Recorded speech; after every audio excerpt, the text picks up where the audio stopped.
let's try this again.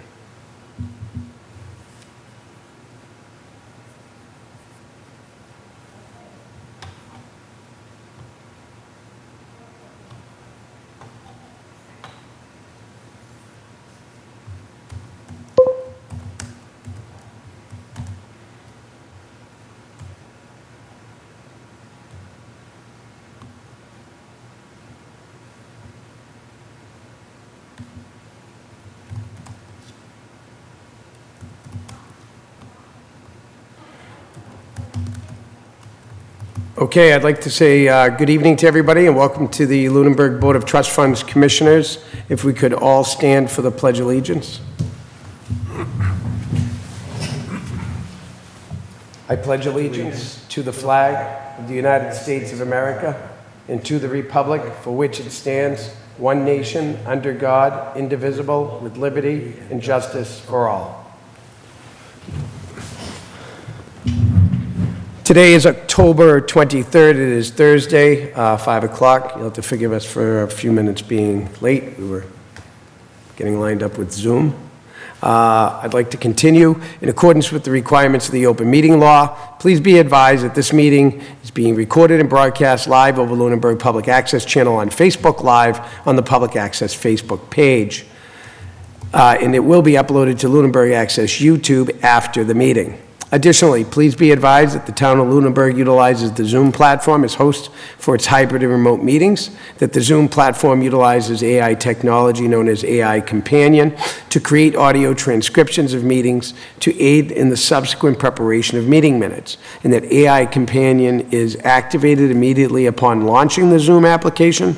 You are hereby notified that this AI technology may capture audio prior to the start of the meeting and/or following the conclusion of the meeting. This meeting will be held in person at the location provided that is on this notice, which is the Blotter Meeting Room here at Town Hall. Members of the public are welcome to attend this in-person meeting. Please note that while an option for remote attendance and/or participation is being provided as a courtesy to the public, the meeting will not be suspended or terminated if there are technical problems that interrupt the virtual broadcast, unless otherwise it is required for us to do so by law. Members of the public with particular interest in any particular specific item in this agenda should make plans for an in-person rather than virtual attendance. The following information is also provided to members for the public that would like to participate in the meeting remotely. To participate remotely from a computer, please use the link in the meeting number, which is 302-003-9690. Or you could utilize it via telephone by dialing 888-475-4499 and enter the webinar ID 302-003-9690 and then hit pound. And if you have not registered on the telephone, you'll be asked for your name and an email address. There's no participant ID necessary. You can just press pound when asked. The telephone users may dial 9 to request to speak. So if you're on the phone, hit *9, and that way they will know that you want to speak. The computer and app users, there is the raise of the hand function that you'll see at the bottom bar on the computer screen. With that, I just wanted to make mention that anytime that Zoom is recording, whether we are in this room or not, that the mics are hot, including these mics here. All mics appear to remain hot, and things could be inadvertently recorded to act accordingly. That being said, we call that a hot mic. So that being said, we can continue. Our meeting is generally called to order at 5 o'clock. We had a short delay here today.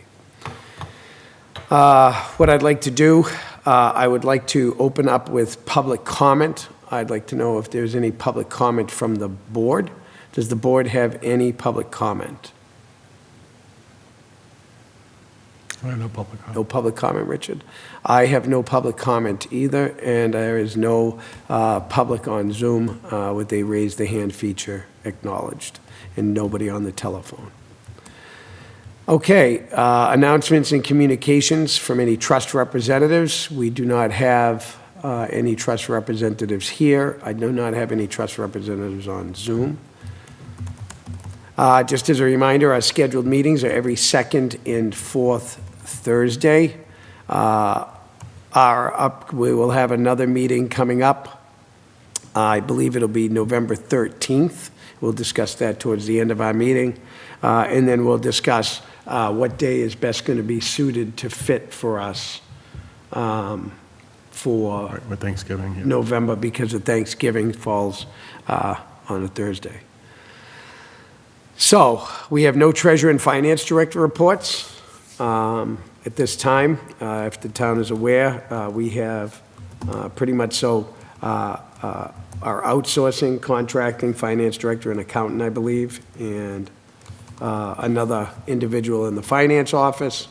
So things of focus have been primarily on, from my understanding from meetings, has been primarily on special town meeting, which is coming up as well.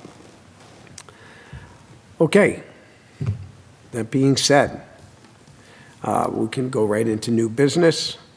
I would like to have a discussion with regard to the proposed written operating policy that can be found in the drive file, Richard.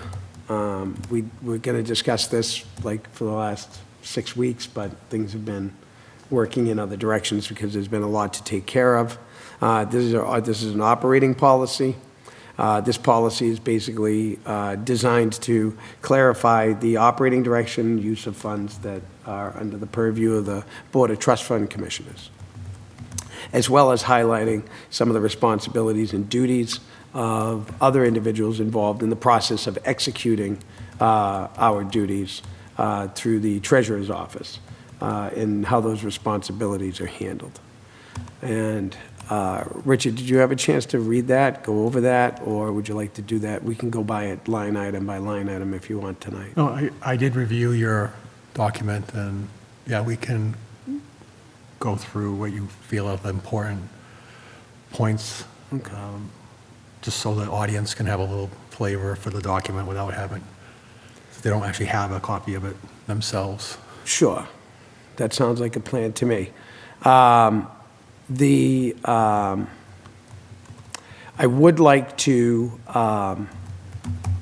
give before we get into the document, I do have two things that I do want to mention with reference to the document as well as with reference to some concerns that folks may have with regard to, what is a trust fund, what is a gift, and what that purview is for us, and how these function in a municipality. So I'd like to basically explain the legal framework that govern gifts and charitable dispositions that are made to municipalities as it applies here in Massachusetts, as it applies here in Lunenburg. This area of law basically reflects extremely long tradition, if you remember our last meeting, which comes out of public generosity, balanced with legal safeguards that are in place to preserve the donor's intent, as well as to preserve the benefit to the public for which the money has been allocated. The foundation of the municipal gift law, the courts and statutes have recognized that there's one central principle, and that's the donor's charitable intent, which controls. Under Massachusetts law, when a gift is made to a city or town, that intent is protected both during and after the donor's lifetime. The Attorney General's Office of Public Charity plays a supervisory role in enforcing and overseeing these charitable gifts under General Laws, Chapter 12, Section 8, as it has been confirmed along that line in the case Citibank Farmers Trust Company versus Carpenter, which can be found in 319 Mass Appeals Court, page 78. The three main forms of gifts there are to a town, this is so there's no confusion. The municipal gifts generally take three forms. This is just an overview to give an idea. First is the absolute gifts, which transfers property outright without restrictions, and once accepted, the municipality holds full title. And this is recognized in General Laws, Chapter 45, Sections 3 and 7, and it was illustrated in the case Wakefield versus the Attorney General. That can be found in 334 Mass Appeals Court on page 632. The court found that no trust, because the donor clearly stated the gift was free and unrestricted. Statements in trust are all determining factors. And when no statement exists, there is a question that needs to be asked before it is used. It is not automatically considered free and unrestricted. Second, the gift with a revisionary interest, where the donor keeps the right to reclaim the property if conditions aren't met. For example, so long as land is used as a schoolhouse, if that use ends, the property can revert. Courts have held that cypre does not apply in this instance unless there is a general charitable intent. That comes from Rogers versus the Attorney General. That's 347 Mass Appeals Court, page 126. And the court emphasized that without such general intent, the gift lapses. Third, the gift in trust, in addition to that, where the municipality holds the property as a trustee for the benefit of the public, acceptance of such gift forms a contractual and fiduciary relationship between donor and town, as was recognized in Salem versus the Attorney General, 344 Mass Appeals Court, page 627, and Adams versus Plunkett, 274 Mass Appeals, page 453. 3, the statutory safeguards and time limits. The law also limits how long restrictions or revisions can last. The Massachusetts Uniform Probate Code, Chapter 190B, Section 2-901, codifies the rule against perpetuities, generally capping interest at 21 years after the death of a life in being or 90 years after creation. Further, General Laws, Chapter 260, Section 31A, places strict time limits on enforcing revisionary rights in land. And Chapter 184, Sections 26 through 28, restrict how long land use conditions can bind property, typically no more than 50 years unless renewed. These statutes ensure public land remains freely alienable and not indefinitely entangled by a historic condition. So the acceptance of municipal authority, a gift isn't complete until it is accepted under General Laws, Chapter 40, Section 3 and 14. Municipalities can only accept real property through a vote of the town meeting or city council. Acceptance transforms this offer into a binding contract, as is seen in Cary Library versus Bliss. You can find that at 151 Mass Appeals Court, 364, and it's reaffirmed in Dunphy versus Commonwealth, and that can be found in 368 Mass Appeals Court, 376. Now you're probably wondering, why am I talking about land? Well, I was talking about land at our last meeting, and I told you that I would do the homework and I would provide it to you about how land is handled when it is given as a gift. So, once accepted, the municipality cannot unilaterally alter terms. Doing so would impair the obligation of contract, violating Article 1, Section 10 of the Constitution, as confirmed in the opinion of the justices to the Senate, and that would be found in 369 Mass Appeals Court, 979. For further inquiry, the doctrine of Cyprus and an explanation. When a charitable purpose can no longer be fulfilled exactly as written, the doctrine of Cyprus, meaning as near as possible, allows a court to redirect the gift to a purpose close to the donor's original intent. I'm going to get into that a little bit here. I just provided Richard tonight. If you've seen, I handed him a document. I'm not sure if anybody's seen, but I handed him a document with an administration function of Cyprus through the Massachusetts Attorney General's Office of Public Charities. That is a administrative function that I'll go over. In that administrative function, just for clarity, the particular gift or the particular trust document itself needs to be valued at no more than $75,000, and it needs to be more than, I believe it's 75 years old, in order to be able to get an administrative ruling to change a declaration or to tighten up a declaration. So if a declaration is vague, we could tighten it up to make it not so much specific, but to encompass a list for a better understanding and include in that, any other situations or circumstances, that may warrant review, which is kind of leaves it open-ended, but gives the public an idea what you can use this for. What which gives a little bit more clarity than saying, this money is to be used for the poor. Well, what is the poor? You know, this money should be used for veterans. Well, what kind of veterans? You know, I mean, if there's not a listing of, you know, is it people that have been honorably discharged, people have been dishonorably discharged, or just people who have served? You know what I mean? Are there requirements? And, you know, there's a lot of holes. So in that's what a lot of this has to do with.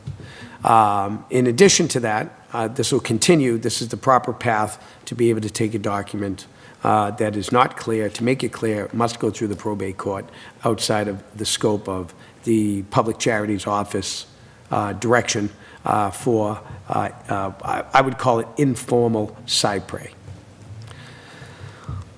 When a municipality accepts a gift in trust, it acts as I'm sorry, forgive me. Okay, so it allows, let's see, when a charitable purpose can no longer be fulfilled exactly as written, the doctrine of cypre allows the court to redirect the gift to a purpose close to the donor's original intent. The example above. I want it built for a school. There's no revisionary provision, but so that it would revert back to the family. But if you can't use it for a school, it should be used for school means in perpetuity. And that would have to get the approval of a judge. This particular issue here, which allows the court to redirect the gift to a purpose close to the donor's intent, is Rogers versus the Attorney General. That's 347 Mass Appeals Court, excuse me, page 126. But the Supreme Judicial Court reiterated the charitable gifts must be construed liberally, just like I had just mentioned, to carry out the general charitable purpose whenever possible. But we can itemize things to give people better understanding what a qualifier is, but that's not necessarily just the only qualifiers. A principle dating back to Jackson versus Phillips. That's a long time ago. So 14 Allen 539. It's in an entirely different book, just so you know. So it's a principle of process. In any case, fiduciary responsibility and municipal liability.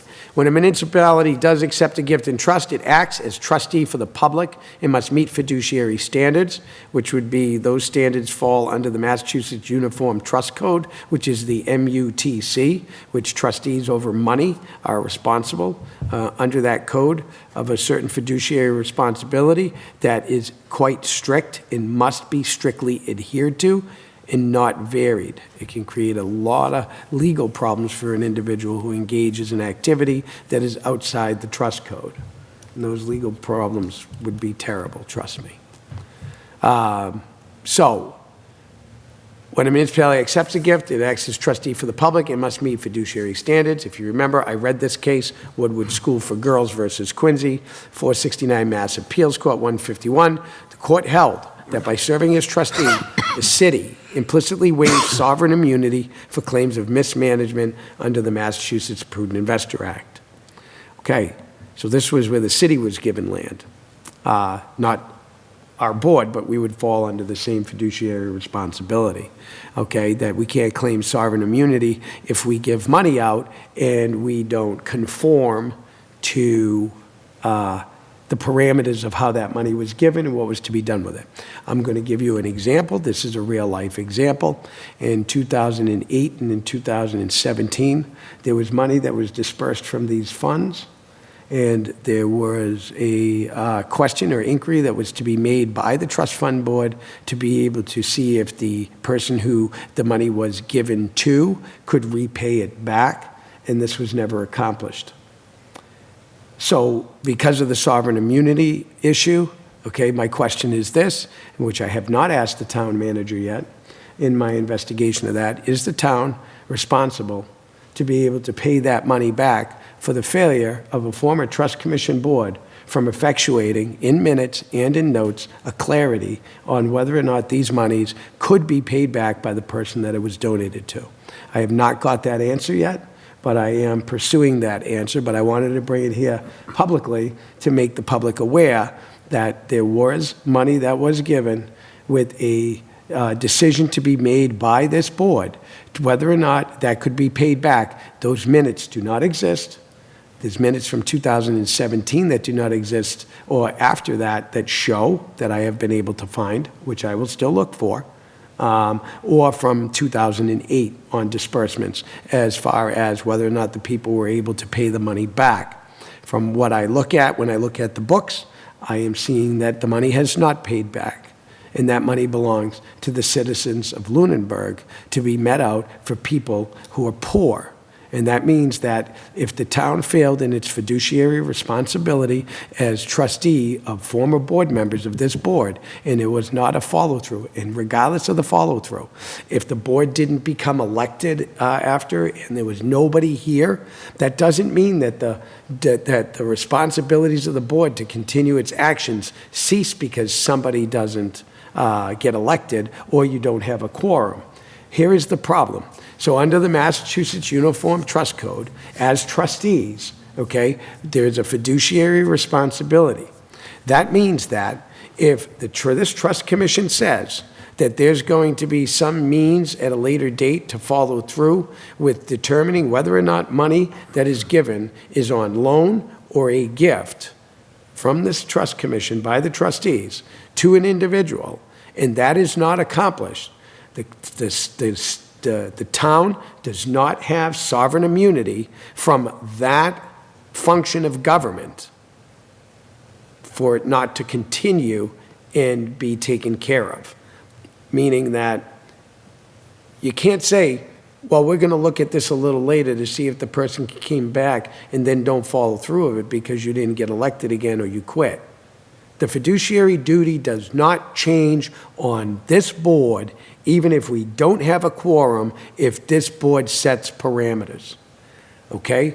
The duty on the fiduciary responsibility then falls on, I don't know exactly who, but I'm working on it, but all things are pointing to the treasurer's office, okay? Because the treasurer signed for the distribution of the money, okay, that was authorized by the board, okay? The treasurer then had the responsibility to make sure, okay, or the accountant or finance director, I'm not sure who yet, I haven't got that far, this is speculation, don't want anybody to be alarmed, okay? But who's responsible for that after we leave if we don't have a quorum? And there are parameters that are set for those donations to be given as loans. See, there's a problem here. So the town does not have sovereign immunity from having to pay back the money, I can tell you that right now. So unless the town is going to come up with an answer on that money, your town is on the hook, our town is on the hook to pay that money back to this commission, because that money belongs to the poor, because it came out of 2 poor funds. That money belongs to the poor, does not belong to this community. It belongs to the poor in this community. And if you are not the poor of this community, that money does not belong to you. And because of no sovereign immunity from the bureaucrat's office, okay, and I'm not saying it's Mrs. Warren, she just got here, this is 2017, this is 2008, okay, so I don't want anybody getting all alarmed, okay, but I want you to be aware that we are investigating, we are looking, we are finding. But I will say that I have inquired, okay, for more assistance from legal counsel and have not received it yet. I'm not saying it's been totally denied. It's just been silent on the request, okay, for us to have and research the information necessary on a variety of issues and matters governing real estate and other funds that have been given into the town. So, in that respect, I just wanted to make that clear to everybody. I don't want anybody to be alarmed. It's being looked into. Everybody's trying to work to figure it out, okay, from this end. Okay, and we will be informing the executive. So before I go any further, is there a comment that I may have stirred? No, just one around, I think, do you have any idea of the magnitude of those loans that were given that Okay. we don't have Okay, so determined what the So here's the thing. So I can't, just so you all know, people have privacy and protection. So the people involved are completely innocent. Okay? The thing is that the function, okay, because the person might not have been able to pay back the loan. And there was a clause that said that it would be to see if they could manage it at a later time because they would have been able, had not a certain circumstance happened that have, kind of hurt them and so on. Okay? So, but because it wasn't followed up with, because there are no minutes on it, because it wasn't followed through with, we can't sit here and make assumptions. We can't make assumptions because the fiduciary responsibility, according to the prudent investor rule and according to the uniform trust code, there's a responsibility. And it doesn't fall on the individual who received, it fell on us and our failure. Right, so As an elected government official, okay, or a hired government official. And, it's not so much, let's go get somebody. No, let's get the answer. And if it's an error, that's additional money that comes back into that fund, appropriately so, yes, at our taxpayer expense, okay? Because it has to come out of the general fund or somewhere because the sovereign immunity is not there, okay, on this error, all right? It's going to go to somebody who needs it. So if anybody goes, it's going to come out of my tax money. Well, I'm sorry, it's going to come out of your tax money. But, if you're going to sit there and scream, let's help people, and then you cry that some money got taken out of your tax money because of, some screw-ups, where there's no sovereign immunity. I mean, that's just, to me, that's pathetic. I mean, But in effect, the act of loaning was almost like that was part of like the investment of the money in a way, right? Because we were taking funds and they were kind of investing it into a loan that would have been paid back. Right. So it's kind of like, That's correct. violates investment strategy. Okay. Now you see where else I was going to go with that, and I knew you would call that out. So when is it that a commission, such as a trust fund commission, is allowed to write out a document in any fashion that would be a loan? I've asked that question. I'm waiting for an answer back from the director of public charities. So, can I give a loan? I did look into that to some extent. Is there a conflict of interest? I didn't see one. I contacted the Division of Local Services. I talked with the chief counsel, and he said, there's no law against it, but, how do you go about collecting it? That was his first question. I don't know. What paperwork was there? So this money was given out by somebody writing a letter. Oh, hi, how you doing? Okay, now I'm going to talk to you about fraud for a minute. Let's say Richard, if you don't mind me using you as an example. Sure. Richard's my friend. I'm on the trust fund commission. Richard can't pay his mortgage for 3 months. He's up for foreclosure. He needs $7,000. He qualifies for some things to be a qualifying person, as I think, that needs help. Because when this money was given, that's how it was given out. It wasn't you were 125% below the poverty level. It wasn't a listing of assets, that you had, okay, or savings accounts that you had, like we all would get if we moved for, a government program or anything like that, to be able to be subsidized by the government. They want to know, what do you have? What do you got? Where are you at, and how can we help you? So I say, okay, Richard, I'm going to do this. I'm going to give you $7,000 and try to get our board to give you $7,000. And he says, okay, thanks. Okay. I said, so bring your plea to the board and, we'll have a discussion about it, which would be the right thing to do. And, I'll see what I can do for you. Okay. That's not me trying to do him a favor. That's me bringing it before a board. So he brings it before the board. And the board says, you know what, Richard? Yeah, we've looked at this, and there was no additional inquiry or anything outside of what Richard had. Maybe Richard knew somebody else on the board. And they authorized $7,000 with a repayment plan that when you get back up on your feet, you'll be able to repay it back to us, right, Richard? Sure, I will. Okay, well, we'll review your finances at a later date, maybe a year down the road, and see what we can do, and maybe you can continue to pay some of that back as a loan. Well, a year goes by, and 2 board members that were here for 1 year and 2 year no longer run for reelection. Those 2 people no longer run for reelection, okay? People usually know when people aren't running for reelection, okay? And now there's 1 person left. And now what do we have? Well, we have a problem because we don't have a quorum to be able to inquire to Richard about whether or not he can pay the money back. What happens? What happens? It dies? Well, that's what it looks like here. And I'm sorry, but to me, that's fraud. Whether it was intentional or not, it's fraudulent on its face. Do you know what I'm saying? Not like somebody was trying to do it. And I'm just using that as a scenario, worst case scenario, that money could be manipulated when we start doing loans and things like that without having proper legal standing. And this was done in 2017.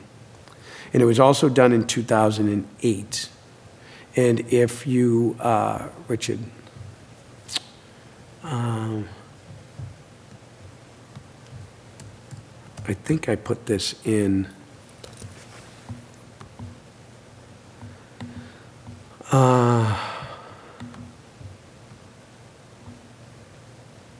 okay. So I think, yeah, you did receive a copy of this. So this is what I'm going to say, okay? These are meeting minutes from 2017, okay? In attendance, there was at this time, there was a town accountant, town treasurer here, senior commissioner of trust funds, and a junior commissioner of trust funds in 2017. I'm looking at this, and I'm saying to myself, and then there was 1 absent commissioner of trust funds. And it says a fund disbursement request will be reviewed by the team. This will include ensuring the proper fund is selected and that the request meets the guidelines associated with the fund. For example, some requests only allow income to be dispersed, never any of the original principal. This other person will look for prior files that explain the disbursement restrictions. He'll ask Kathy for copies of any previous trust fund minutes. These will be shared. I'm not the only one who was looking, but I'm looking. I don't know what happened with these folks, but I'll tell you, I'm finding. So now they're saying, no, not a list of restrictions. Well, guess what? I have way more than what these folks have. So do you have that document? Did you have it? Searching for it. Oh, are you? Okay. So you might be able to find it in an email, because I think that information was carbon copied, 10/7/2025, from the treasurer.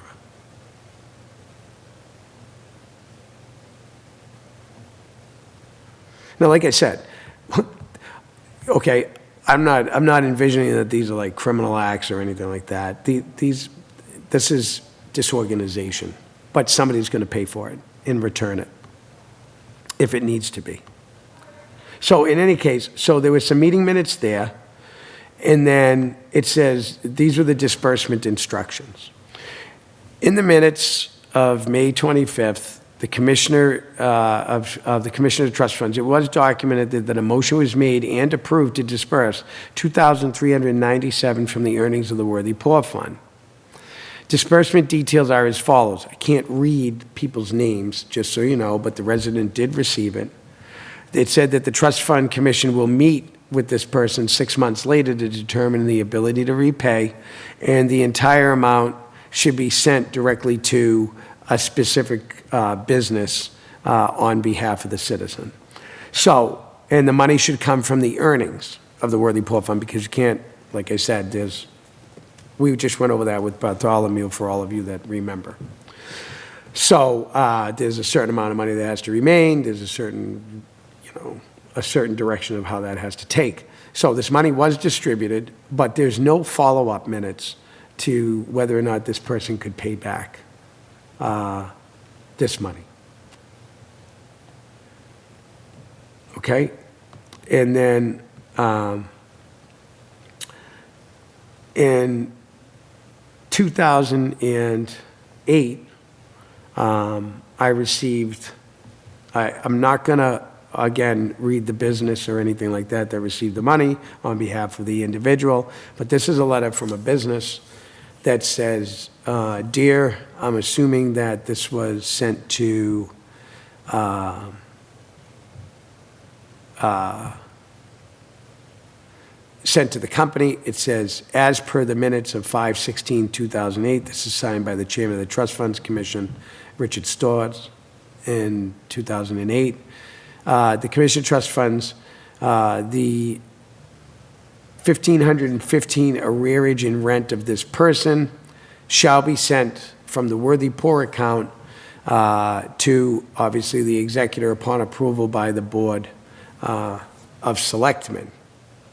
I have no idea why the Board of Selectmen would have anything to do with the distribution of trust funds, because clearly that's definitely outside the scope of Mass General laws. The Select Board does not appropriate money from this board ever, ever. There are laws. I don't think that members of this board can even run for a selectman's seat. I think that's one board that we're prohibited from being on because we're trustees on this board. And we can't be signing, money on another board. I'm pretty sure the law says that. I know I read it. We're restricted to what we run for. So I just want people to know that, okay? I'm turning over rocks. And I'm going to keep turning over rocks until the people's money in this town that belongs to the people go back to the people. And if it's been misappropriated, this is just what I'm finding. This is the small stuff. This isn't the larger stuff that I've been investigating. So I just want everybody to know that, these are for people that need help. That's what these funds are for, or, at least the ones that we have. I don't know what else I'm going to find with regard to the land stuff outside of what I've already found, which I'm not at liberty to discuss at the moment because I don't have all the clarifications. There's a lot that goes into that. I can't just come out here and say, oh, this here, oh, that here. I have to have all the information together so that it shows a through line like this before I get into any of that. It'd be real nice if I had help to be able to, from the town on my legal questions. But that's okay. I'm getting them other ways. Hopefully the town will step up and say, we have to have a meeting and we have to talk. And they'll call me to a meeting instead of me asking them and being a beggar, because I'm kind of done of begging. So in that case, because everything I ask has to be done outside of office hours, which is going to require a disbursement and payment by the town manager to the attorney. That's the issue. And the town's not paying it, I'm told. I can't look at this, I can't look at that, I can't look at this, because it's outside my office hour duties that I meet with you. That came from the town attorney. I've explained this before. It's fine. We'll figure it out. Maybe they hear it enough publicly, they'll say, we should have a meeting. Instead of me sitting there saying, don't you think, in an email, and then get an email back and told, I don't know what I'm doing, I'm not doing enough research. Well, that's kind of a mistake to say to me, you're not doing enough research. I'll show you research. So, I like research. So in any case, so that's basically where I am on that premise. This is, this might be difficult for everybody here. I need the entire town to breathe. Okay, nobody's robbing the town. This is just, government. You know what I mean? Trying to fix itself. Don't worry, it always fixes itself. Okay, it'll fix, and everybody will figure it out. Nobody's working against anybody else all the time. There's a lot of division and stuff that happens, but for the most part, the majority of people are trying to work towards the resolution and not towards the division. So, does that answer your question? I know it was kind of lengthy, but there was a lot to show. Yeah. Okay. So, conditional acceptance and donor intent. This is the last section. Sometimes donors impose ambitions or burdensome conditions like building a hospital or maintaining a museum.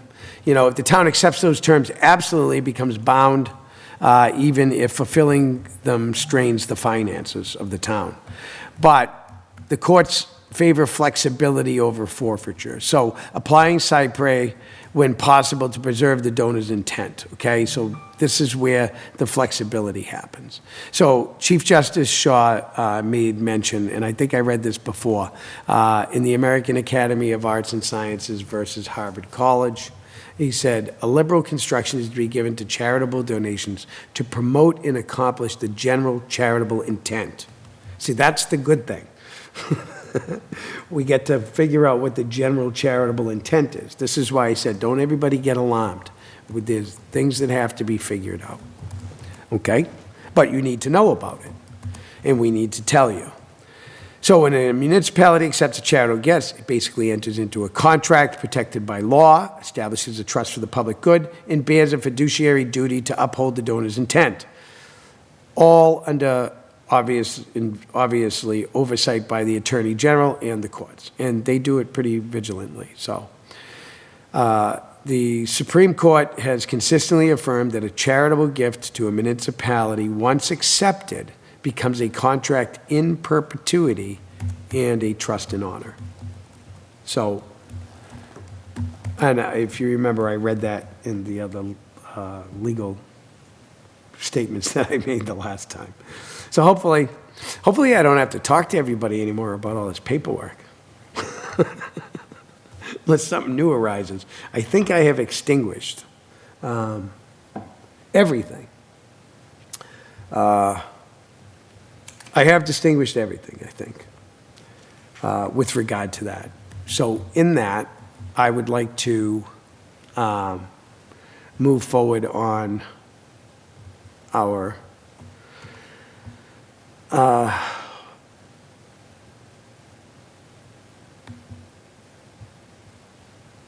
policy document.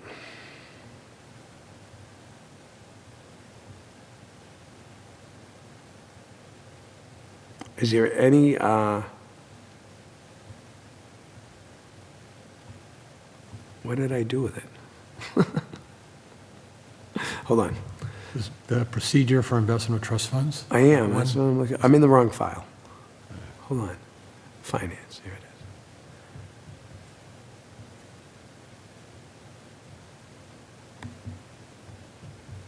is. Okay. Here it is. It was not in the policy folder. Okay. So, in this, just to go over, before we get into that, because we had discussed, this is good, this goes with policy, because we discussed cypre filing, which I just kind of reviewed, Richard. I did present to you, which you've seen, which is the Form PCIF, which is the modification of institutional funds of the Attorney General. In the form, it's pretty simple. This is to be able to change the declaration on certain funds. It's pretty simple. It's asking for how long. If it's been in existence for 20 years or longer, is the total value less than $75,000? As the institution seeking modification pursuant to administrative equitable deviation or administrative cypre, and provide a statement describing that purpose. So on any of these funds, we're going to have to go through them like, with the American Legion funds. There's no post members because posts don't exist. So we're going to have to ask for a change to that, And I think the gazebo fund as well, right? Because that original gazebo was in a different location. Well, yeah, now it's behind the guy's yard in Oak and Maine. So that's an example of. Right, what do you use the gazebo fund for? And we have to figure out what that would be used for. That gazebo, in effect, when it was gifted, doesn't exist anymore. So Correct. we can't we have no means to execute Right. that declaration, so Right. that would have to be, We have to figure That'd out be a a perfect private public candidate use. for the site We plan, have to but- find a public use for that. yeah, Same with the sidewalk fund. in the sidewalk plan, right? So, that's what this is going to be used for, as well as the American Legion Fund that we have, because it talks about, there's certain specifics there which say that this is given directly for this. Well, I just went over things, with restrictive and stuff like that. I just went over that. That's why I wanted to make it clear to the public that restrictive means, even though it's restrictive, there are avenues for us to be able to remove restrictions, as opposed to returning money and so on and so forth, because, these are donations of the townspeople who belong to that post, So in that, we have the forms for that. So, we'll be working on that in the coming weeks to be able to get that done.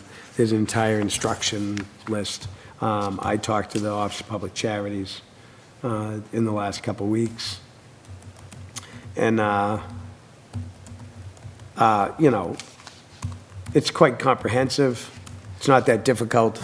It's only a one-page form. There's nothing really to it. And we'll be able to get that taken care of. So that's something that we were working towards, that we now have a direction to finalize. And we'll take care of that. So on this here, this is procedure for investment of trust funds. This is something that we drew up before we met with Bartholomew and Company. There's definitely going to be some edits, just so nobody's in shock. I don't want anybody to be in shock.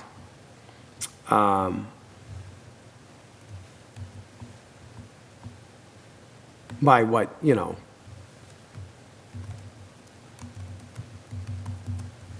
what these edits are. If you bear with me, I just have to pull up one more thing.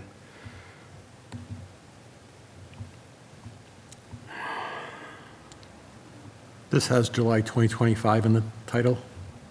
Or is there, Yeah, this was early on, because I jumped right in on it. Okay, so,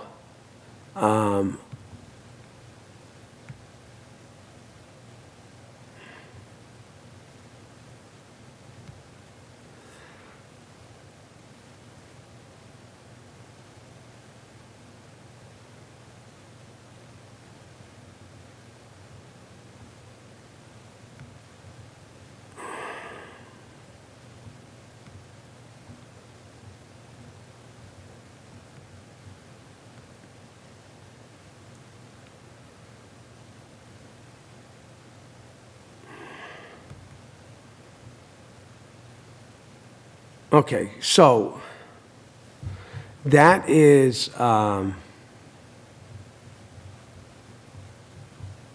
so that's on 7/20/25. All right, so that's where we're at with that, so that everybody knows what's happening. All right, so we can jump and dive right into this, and then let me just take a quick review here of the agenda again. All right, so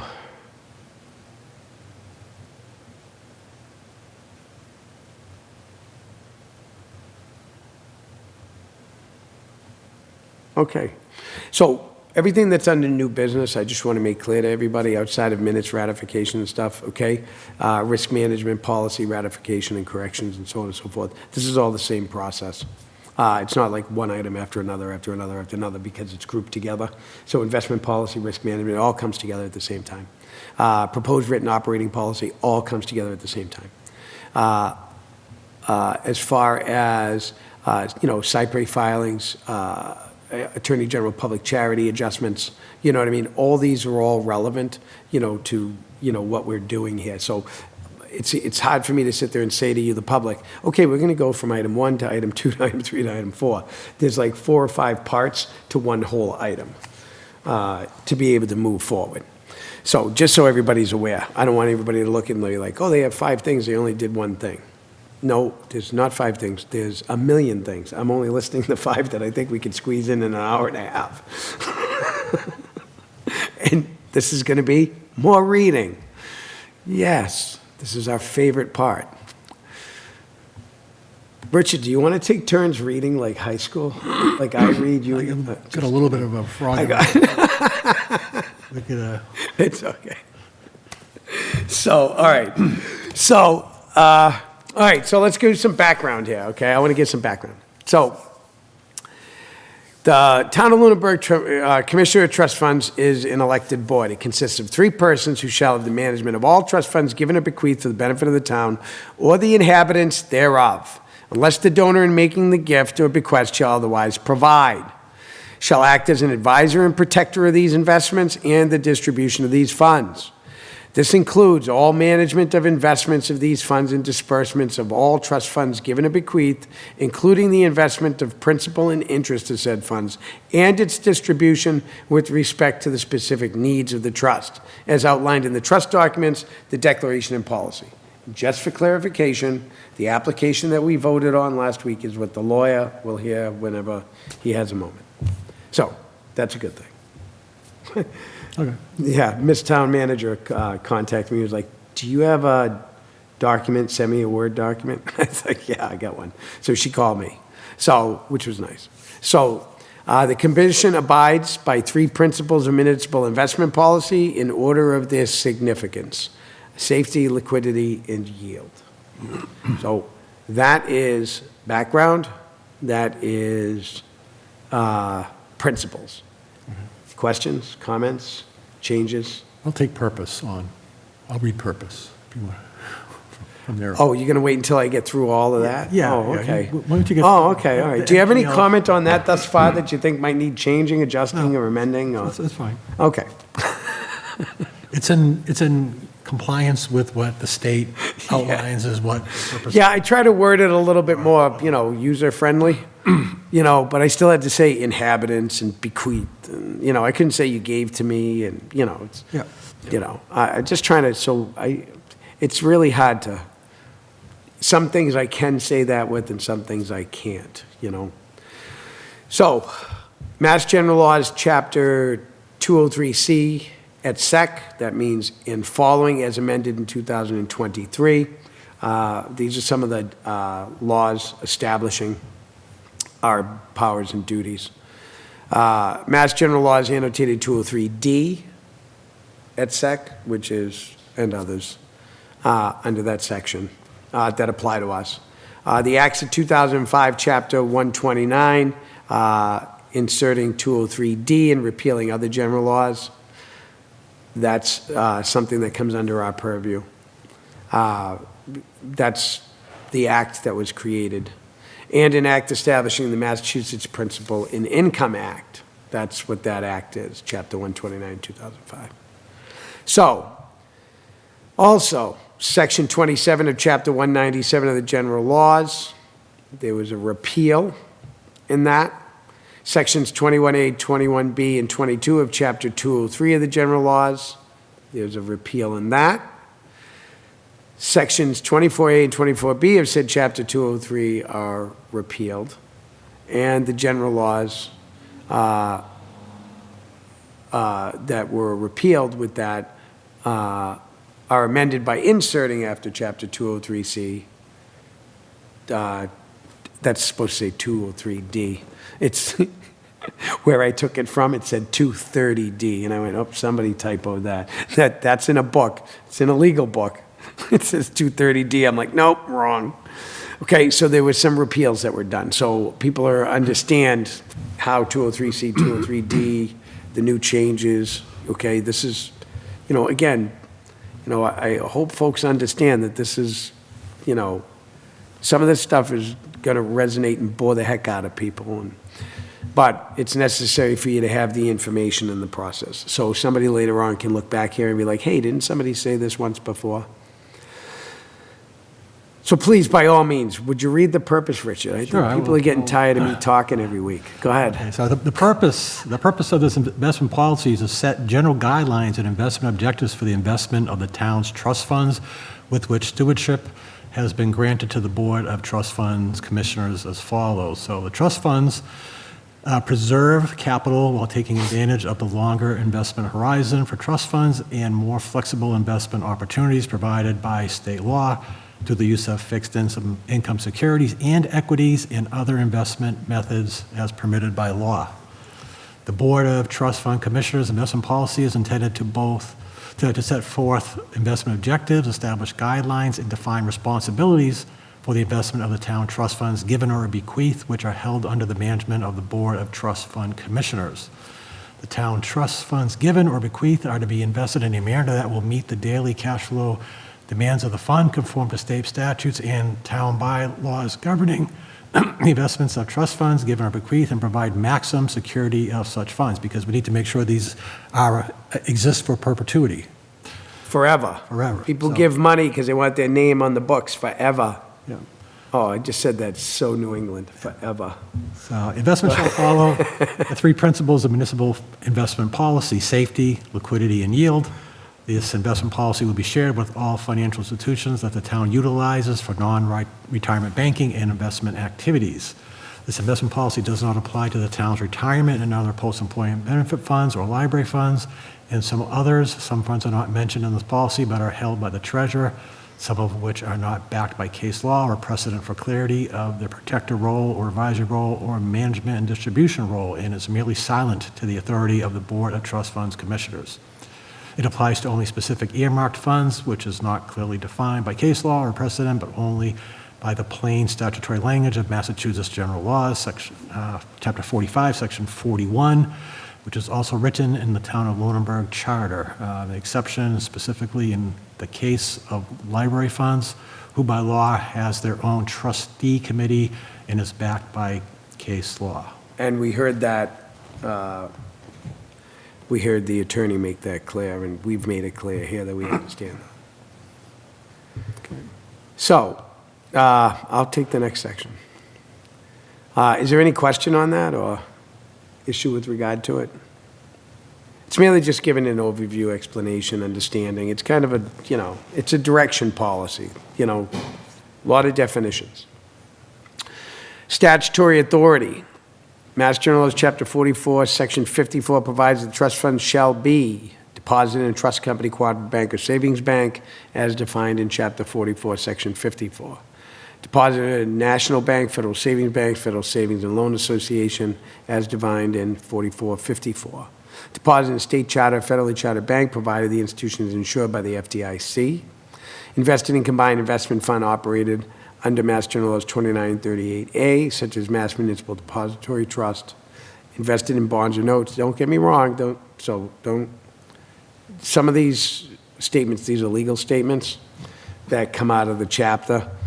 The Massachusetts Municipal Depository Trust, we don't have anything to do with. This is just highlighting, the town does and other funds. But I'm just saying this is the law and how it's broken down.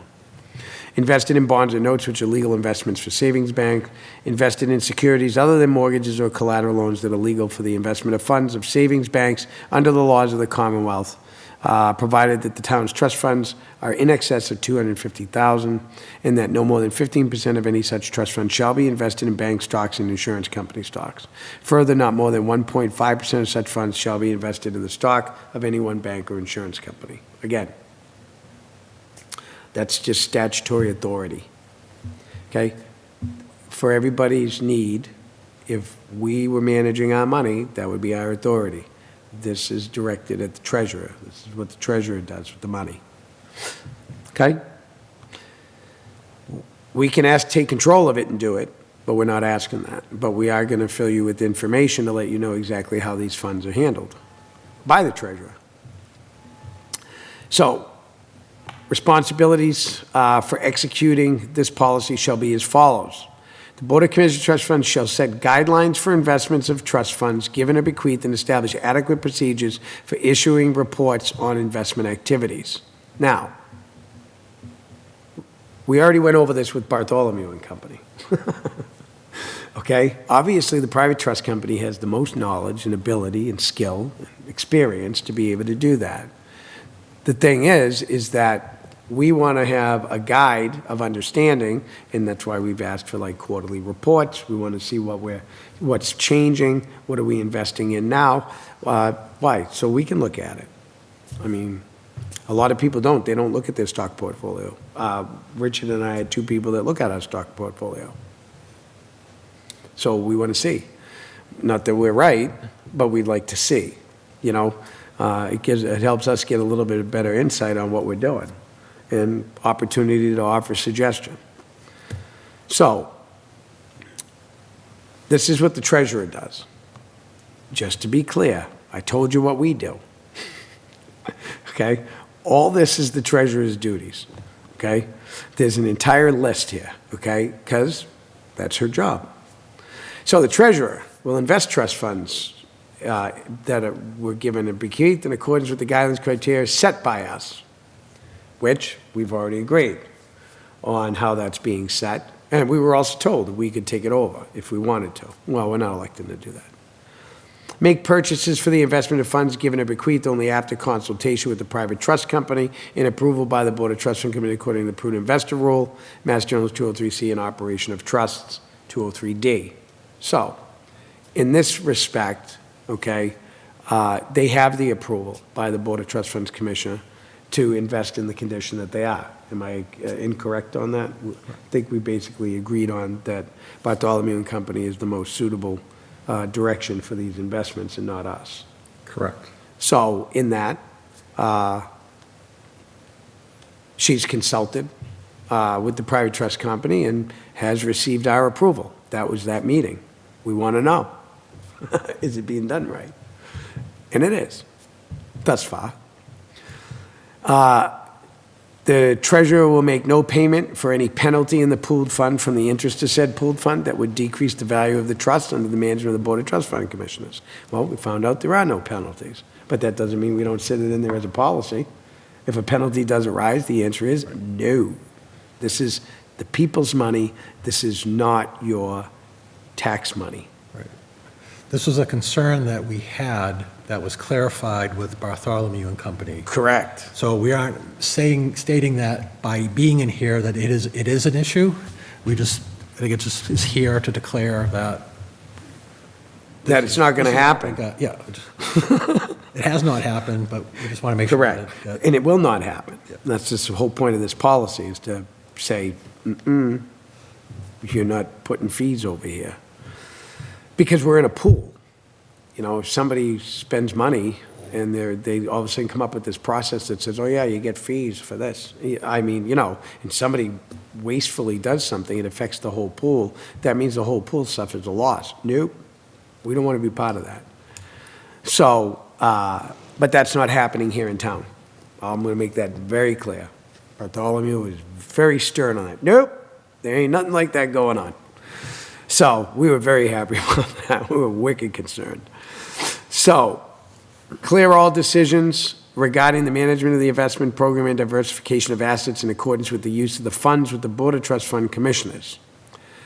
If the treasurer wishes to make a decision that deviates from the terms of this policy, treasurer shall obtain written approval by a majority vote of the Board of the Trust Fund Commissioners.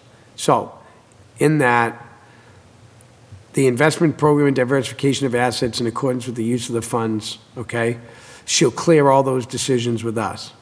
Done. Did it. This is what we're doing. And she allowed Bartholomew and Company to speak because, you know, Mylene's very honest with stuff. Mylene said, I'm not an investor. We have a private trust company for that. Do you know what I mean? And so in that, the trust we place in Bartholomew and Company is because of the trust that the town has placed in Bartholomew and Company. And I think that is reasonable when the town says, yay, it's pretty good, we like it, then we stick with it. So, monitor changes to the general laws governing the type and method of investing in trust funds given a bequeath referred to in this investment policy and shall report significant changes in the general laws to the Board of Trust Fund Commissioners. That's more or less what we've asked her to do. She does it.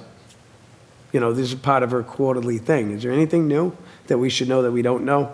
Do you know what I'm saying? Is there another amendment to the law that because she's the one going to get the notice, not us.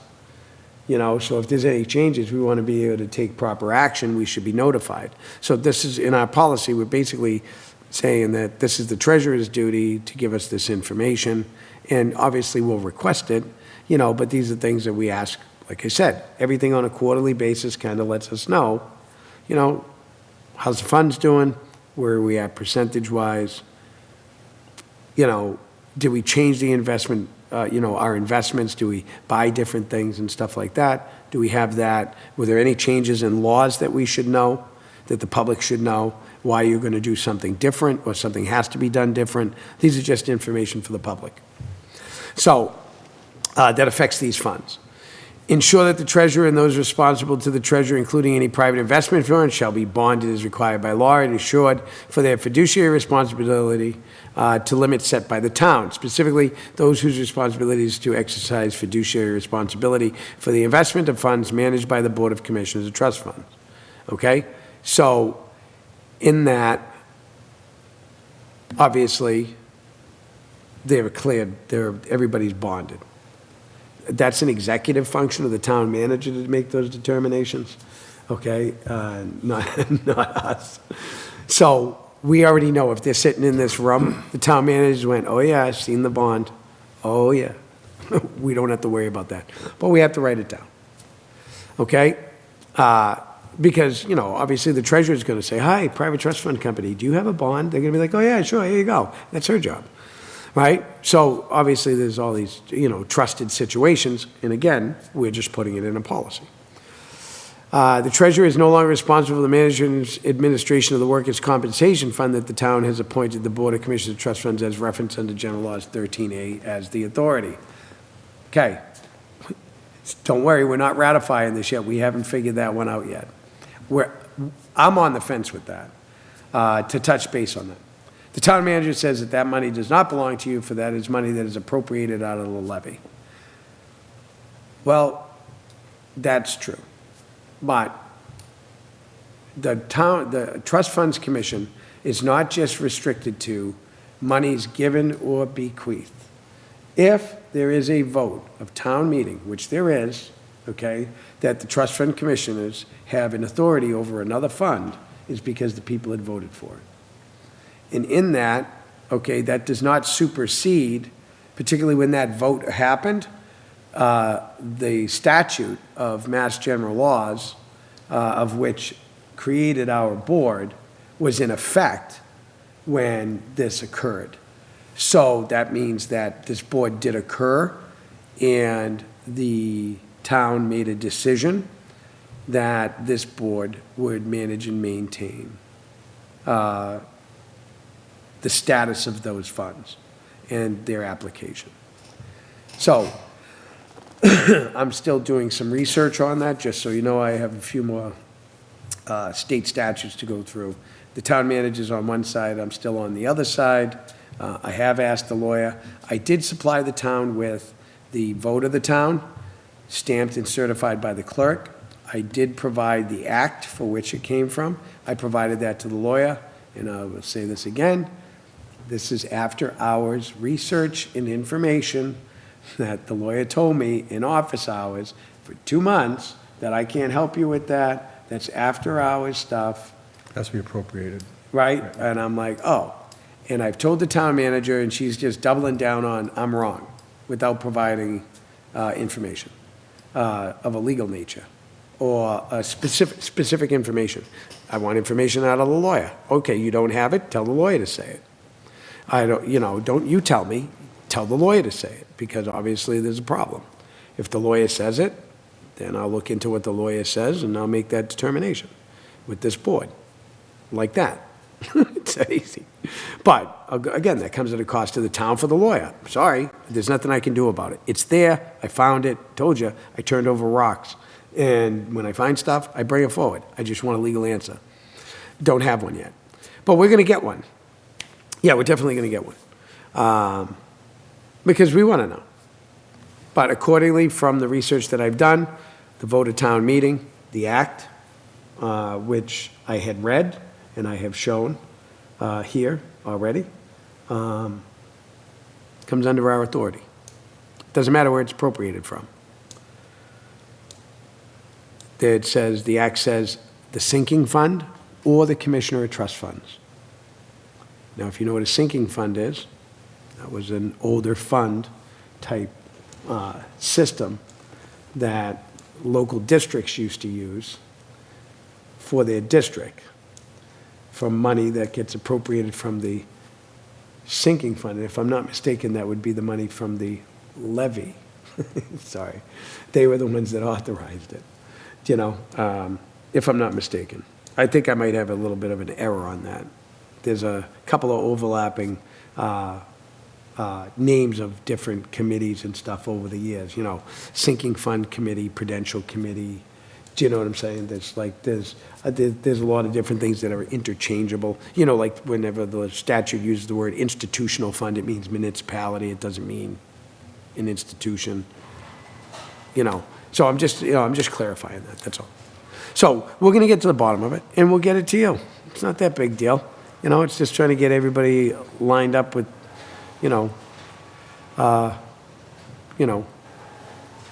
favored positions so that they feel comfortable making the statements or presenting the information. That's it. Any questions on that till we go to the next one? Nope. Okay. I see you're highlighting the red for the corrections and. Well, it's just that. Yeah, no, that's good. No, that's okay. Number 8. I see that. Yeah, that number 8. No, I see that. I like that. Yeah. I'm like watching it going, yeah, I know that has to be addressed. That is, and you're highlighting it in red, so that's good. That's why I have this set up like this, so we could do this together. See something, say something, put it together. All right, so, investment guidelines. The town treasurer will diversify its investments and funds managed by the board of trust fund commissioners by security type, investment type, and institution, by periodically setting an investment strategy with the private trust company, consulting the board of trust funds commissioners ideally every 3 years on long-term investments, but every quarter in line with the quarterly investment cycle on short-term investments, considering percentages and specific strategies. We already discussed that. They don't have a problem with that.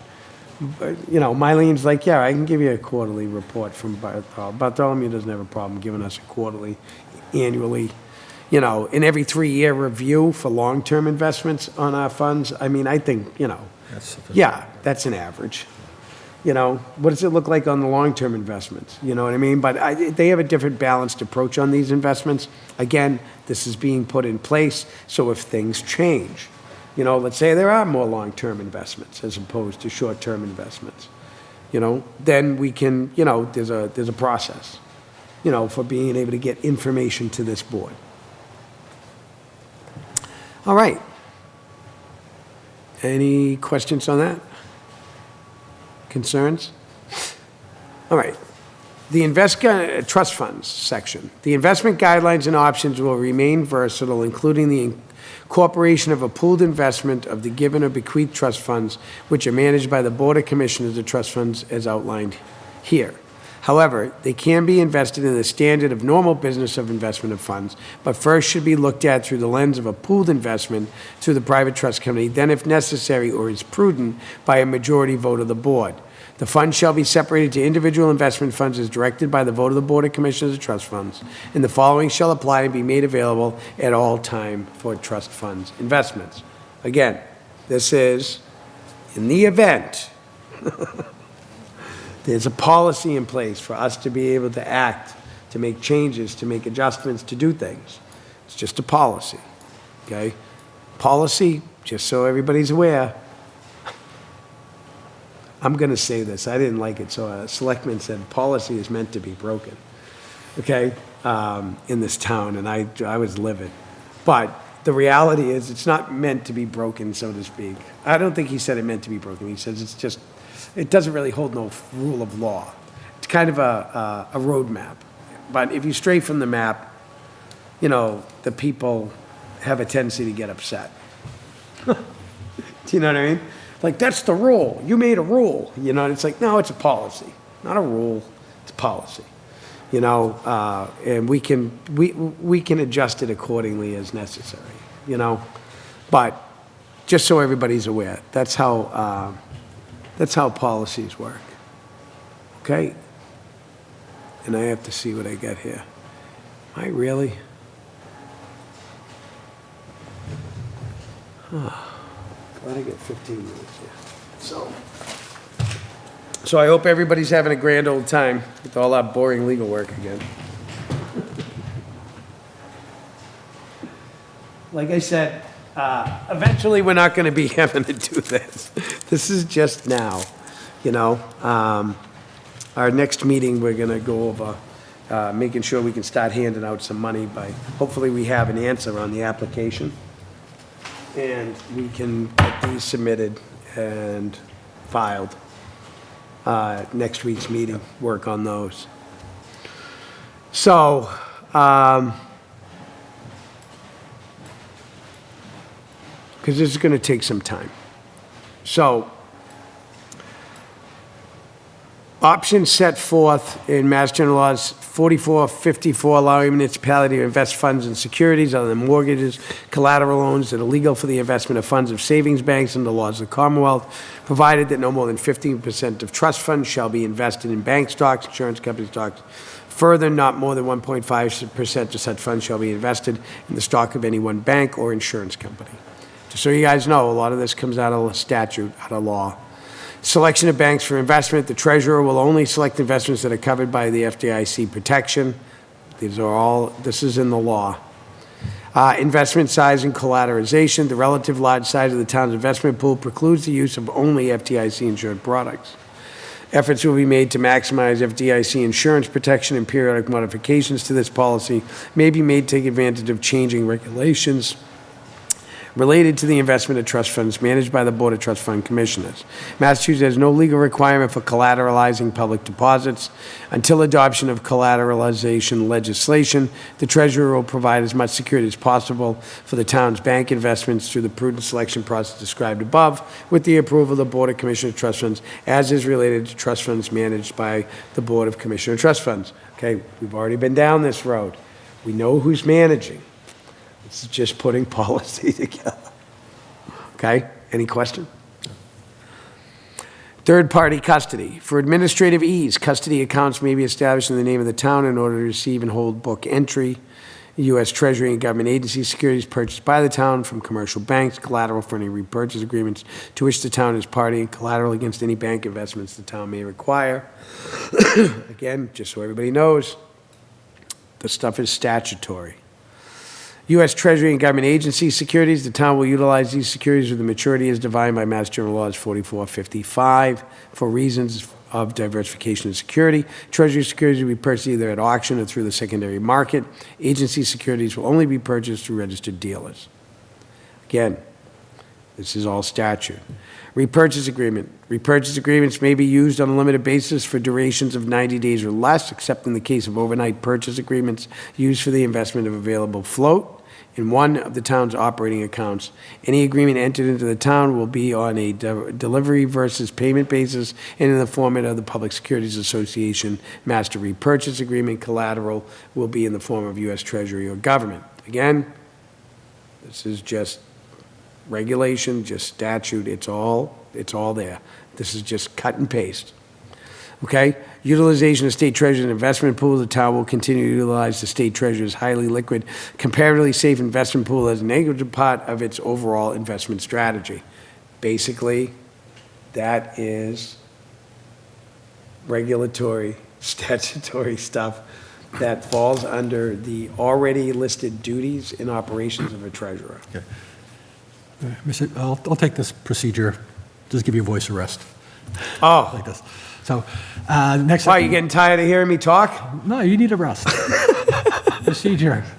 So, hold on, I just want to ask, any concern on that? A lot of that's like I said, ready? This is, a majority of this document you're going to see, right, is already procedure that's being followed. We're just putting it down into a policy in relation to our board. In the event that it's no longer held by a private trust company, has to be held by us, and we have to sit with the treasurer and do the work with the treasurer. This is already in place so that there's a direction. Right, it's not necessarily calling out deficiencies in the current procedures or policies. No, everything's exactly how it's supposed to be. It's an encompassing document. So let's not anybody get worked up. A lot of this stuff is already being done townwide, and these are functions, in that office. This is not, this is a policy. It is not, you got to do this. This is saying that in the event that something, changes or adjusts from what's presently being done, these are the options. This is open to be utilized in this sort of function in this direction. So we'll go through the procedural section now. Number 1, policy review. This policy shall be reviewed by the Board of Trust Fund Commissioners every 3 years. Obviously, there may be incidents that come up that may require it to be reviewed sooner than that, but as a general guideline, we say every 3 years to review this policy. Just point 2, reporting by the treasurer, cash analysis. The treasurer shall prepare a quarterly cash analysis for the finance director and executive director in a form substantially as attached here too. The treasurer will also submit a quarterly cash analysis to the select board for review and confirmation of compliance with the guidelines set by the select board in this policy. Okay, did you see? Remember what I tried to tell you? There's already policy in place. This is already all requirements. There's nothing here that says, she reports to us directly. Basically, she reports it, it goes, and we see it because it's necessary and required to be reported to the select board. So when we want that information, we can see it because she's already compiling it. We're not asking for anything different. We're just asking for the regular flow and process. The only changes is we'd like to have quarterly, annually, and every 3-year notice on changes. That's all. Those are the only differences. Okay. Point B, trust/reserve fund report. The treasurer shall prepare a quarterly trust reserve fund report for the finance director and executive director in a form substantially as attached here too. The treasurer will also submit an annual trust/reserve fund report to the select board for review and for inclusion in the town's annual report. And again, here it is here. Ready? That's where we see our information. We'll see our pooled fund, with those presentations. She's already doing that. Okay, so we'll see, here it is, here's the interest, here's what's being held. Do you know what I'm saying? Here's, what the percentage is, you know what I mean, annually, and where we're at, where we were last year, where we are this year. Again, all of this is being done. The town does run relatively efficiently within the law. So all this is already being, operated.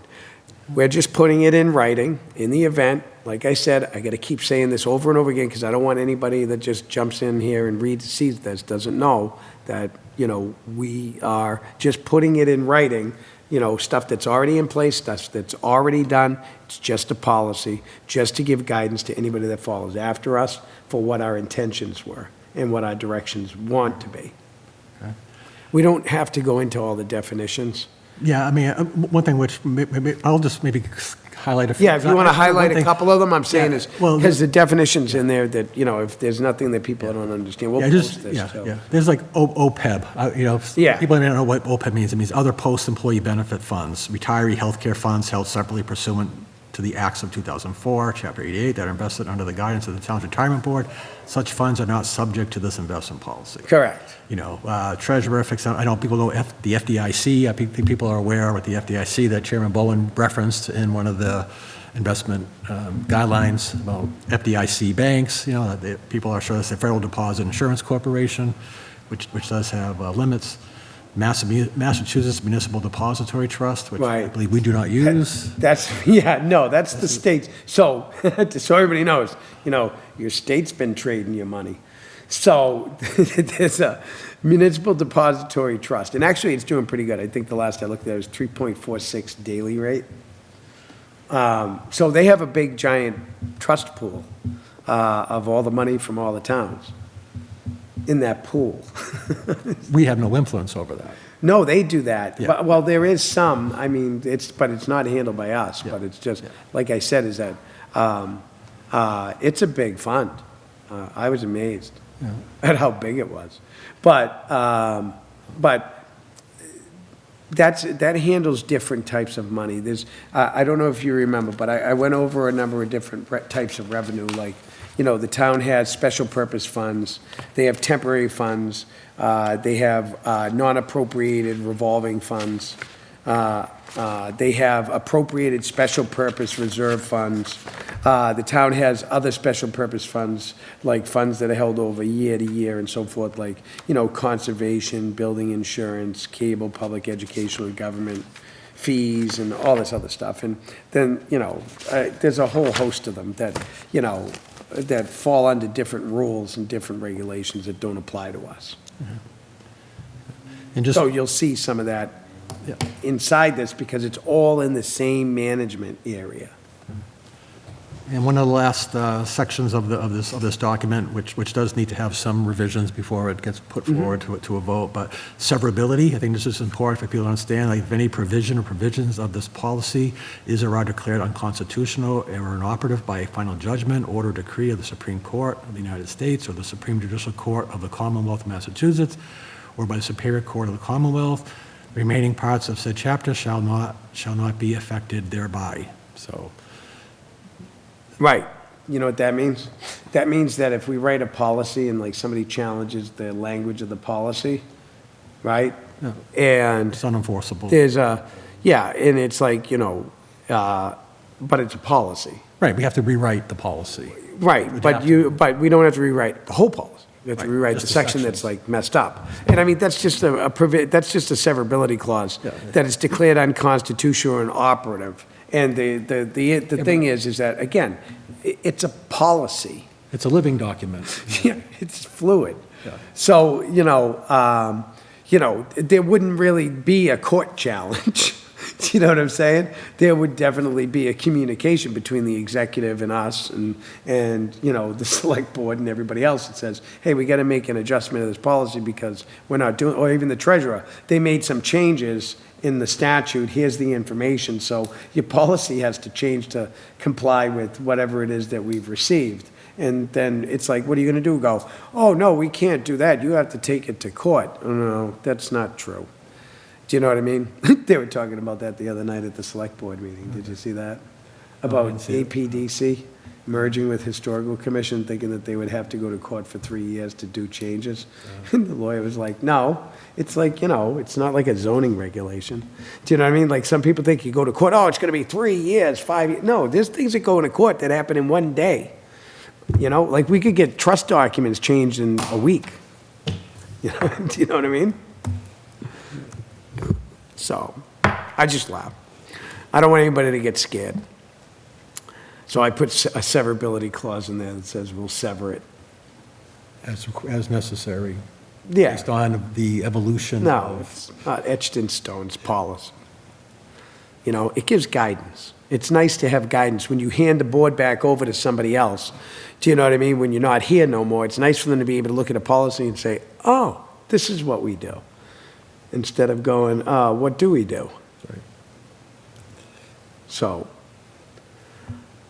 all right. So I'm not going to ask for a motion or a ratification on this. So I'm going to do a clean study review, Richard, of this before we put it for a vote for policy. Sure. But I wanted to go through it with the public today because I thought that that would be the right thing to do. It will likely end up 98% of what was discussed. I know. Yeah. That's why I was Just like fine. pushing for that meeting, like, where is the meeting? Why are we waiting? Where is the meeting? Can we have the meeting?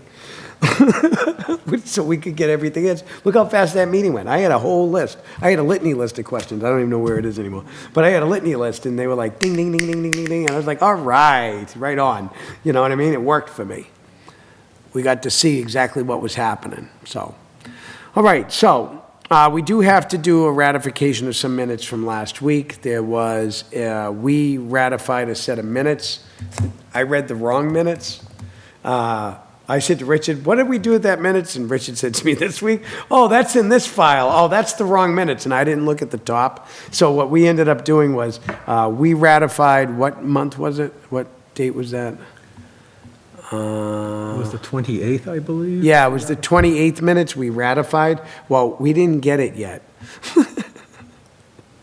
So, we have to, where's the other set of minutes? Let's do that. All right. Meeting minutes. Ratify the 14th, 28th, and 11th at the last meeting. No, we didn't do the 11th. Did we do the 11th? The last. Oh, we did do the 11th. Yeah. I'm sorry. Yeah, we did do so we didn't do the 28th, or? We did ratify them, but I typed them, but I don't think you had reviewed them. Right. I thought you reviewed the. I thought I was reading something else. Yeah. Well, there's a lot of stuff on the 11th, I got all sidetracked, so, okay. So, So I'd like to make a motion, we ratify the minutes of August 28th as written. yeah, hold on, let me just go in here for a quick minute, because we have to close out anyways.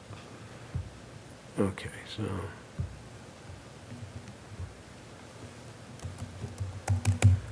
All right, let's see.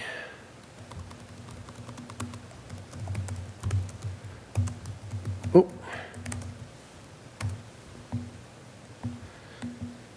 Okay, so. The 14th, it was the 14th minutes. We did the 28th, it was the 14th.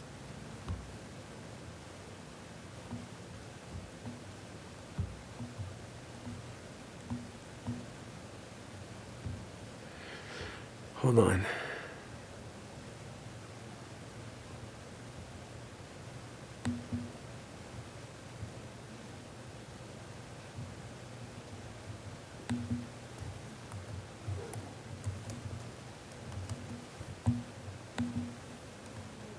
So it's the 14th, Richard.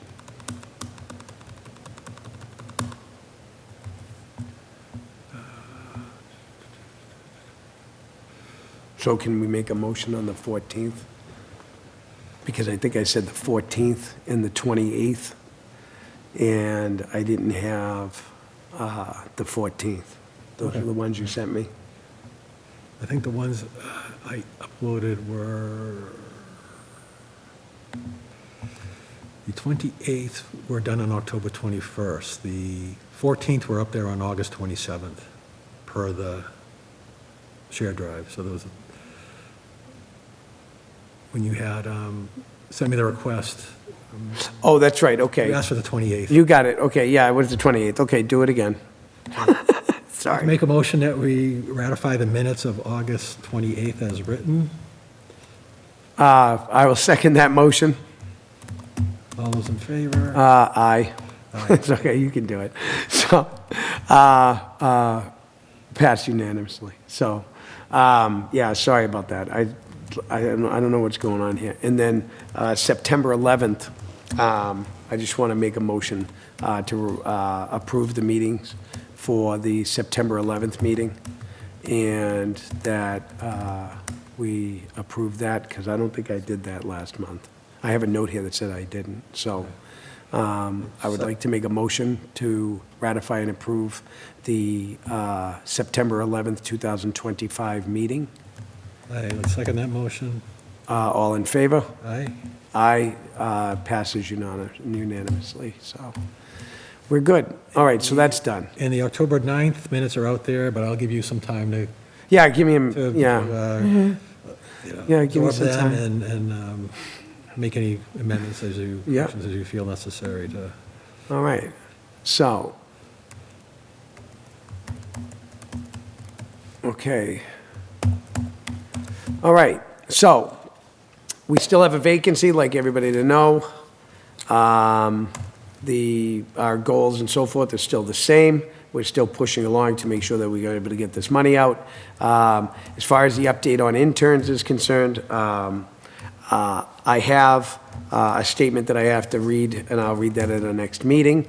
And the real estate investigations are continuing. And other than that, if you're interested in volunteering for this commission, we are here. We'll take any beneficiary comments if we have any. No beneficiaries here tonight. Upcoming meetings, Thursday, November 13th will be our next meeting. Richard, between now and the 13th, if you can just let me know on a day between the 13th and the end of the month that we could hold another meeting, that'd be great. Yep. And then we'll post that on the 13th. And public comment. Do we have any public comment from the public? I don't see any public here. There is no public on Zoom. And do I have any public comment from the board? I have no public comment. None? We don't have any treasurer or finance director here today. I would entertain a motion to adjourn, Richard. I second the motion. All in favor? Aye. Our meeting has concluded. It is 6:36 on Tuesday, October 23rd, 2025. Thank you, everybody, for coming to the Board of Trust Fund Commissioners meeting.